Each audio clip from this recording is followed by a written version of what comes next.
Војни, насилство, политички конфликти, нарушување на човекови права и неизвестност. Светските вести често носат информации што може да бидат вознемирувачки и психолошки тешки. Дури и кога не сме директно погодени од некој настан.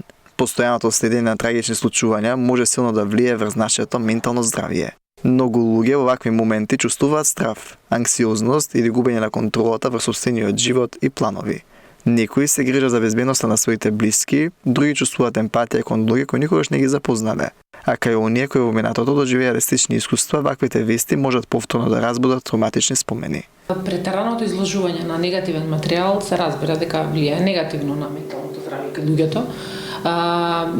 Ако некогаш било потребно време да стигнат информации до нас од ширум светот, сега ги имаме само на еден клик и веднаш доаѓаат до нас и ми се чини дека за нашиот мозок тоа е премногу да процесира што се случува на секоја точка во светот во тој даден момент. Ние знаеме, не знам дали вчера се насмевнал или се накашлал председателот на Русија, знаеме, не знам каква е фризурата на председателот во Америка, знаеме каде се случил некој помал немил настан, но секако сме информирани за сите големи трагедии.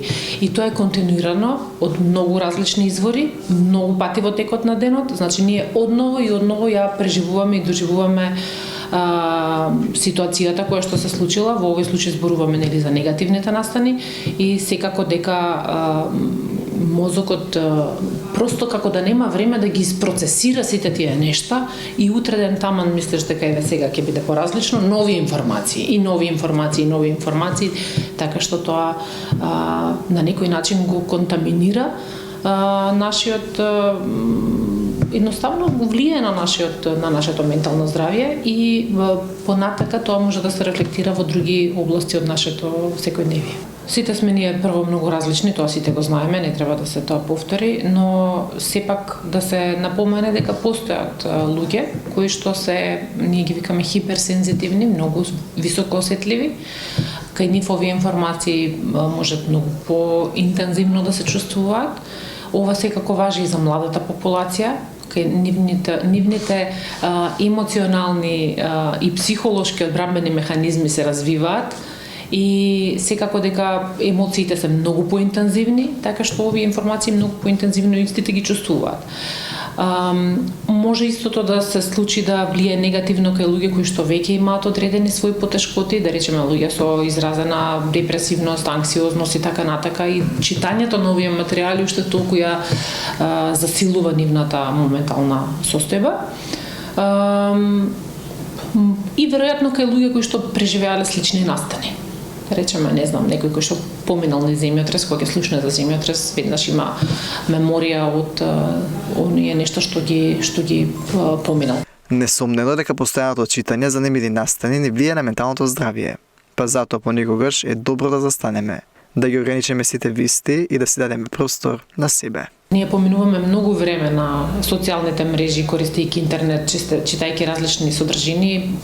Јас велам многу често, премногу сме зафатени не правејќи ништо, односно правејќи ништо. Така што првата работа што треба да се направи е да се ограничи користењето на социјалните мрежи, да се ограничи времето кое што го поминуваме таму, исто така да се добро проверат изворите кои што ги користиме. Оти не сите извори, вие сте повеќе упатени во тоа, не сите извори се секогаш и релевантни, и точни, и проверени, и така натака, никогаш се тоа помпезни, страшни наслови и така натака. Дополнително што треба да се направи е да се постигне еден баланс, како и за се друго во животот, да се постигне еден баланс, тоа е да ги внесеме и позитивните содржини, например да внесеме време поминато во природа, време поминато во читање на литература која што е пријатна, едукативна и така натака, време со најблиските, бидејќи кога сме поврзани, како да едноставно многу полесно ги поминуваме сите нешта, социјални битија сме. И секако занимавајќи се со спорт и многу други нешта. Но најпрво ограничување на времето поминато на интернет и читајќи нели разна содржина. Едно од работите што е добра да се практикува е да веднаш кога ќе станеме обично кажуваат луѓето, одма почнувам да скролам, да вртам, да видам што се случило. Имаме цело време чувство на една итност, дека ако нешто не прочитам готово, светот ќе застане, не сум информиран и така натака. При тоа не знаејќи дека си го нарушуваме фокусот кој што треба понатака во текот на денот да го имаме.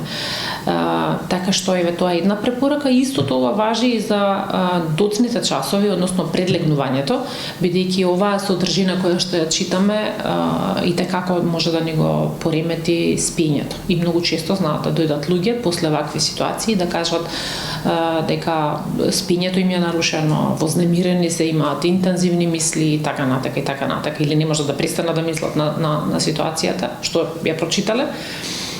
И може би е добро да во тие моменти, ако приметиме дека немаме друг начин и друго решение, да побараме стручна помош. Во периоди на глобални кризи, особено е важно да се одржуваат рутините што го штитат менталното здравје. Квалитетниот сон, движењето, здравата исхрана и времето поминато со блиски луѓе можат значително да помогнат во намалувањето на стресот. Иако не можеме да ги контролираме сите глобални случувања, можеме да се грижиме за собствената благосостојба. Понекогаш најважниот чекор е едноставно да се дозволиме пауза од хаосот на светот и да се фокусираме на она што ни помага да останеме стабилни и присутни.